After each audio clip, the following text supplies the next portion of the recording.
Hey there, fellow film buffs. Welcome back to my channel. If you're new here, hit that subscribe button and let's dive into the world of cinema together. Today, I've got something super special for you. I'm talking about must-watch John Ford movies. Yep, you heard me right.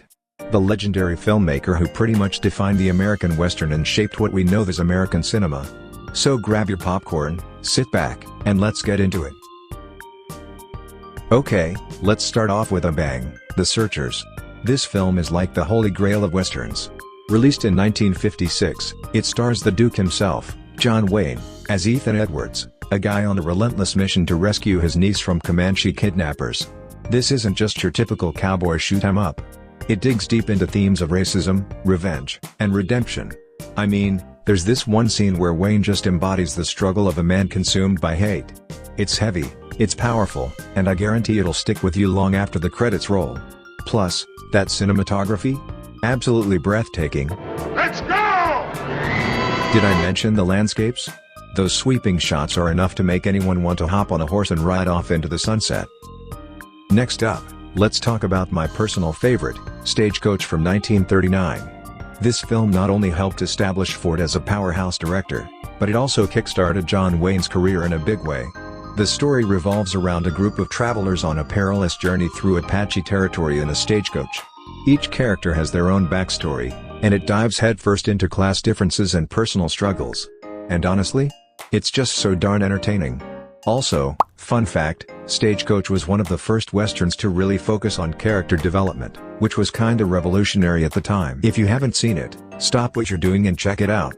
It's like a roller coaster ride, but with more horses and cowboy hats. Now, let's move on to one of Ford's most acclaimed films, The Grapes of Wrath, released in 1940. Based on the powerful novel by John Steinbeck, this film tells the story of the Joad family as they struggle against a backdrop of the Great Depression. It's heart-wrenching and real. You'll feel the weight of despair that people were facing back then, and let me tell you, it's just as relevant today. Henry Fonda delivers a performance that'll knock your socks off. Seriously, you'll need two pairs. Tom Joad is played by Henry Fonda. And of course, we can't forget about The Man Who Shot Liberty Valance from 1962. This one's a classic, featuring John Wayne and James Stewart. What's not to love? It's all about the myth versus the reality of the Wild West. Who really shot Liberty Valance? The story unfolds in flashbacks that question the ethics of legends and truth. It's thought-provoking, and I promise you, it will spark some serious debates with your friends. So, if you've got people over, throw this one on, and watch the sparks fly. Yet, strangely enough... Alright, that wraps up my list of must-watch John Ford movies. I hope you check out these films because they seriously shaped our cinematic landscape and remain timeless to this day. Remember, film is a journey, and John Ford takes you on one hell of a ride.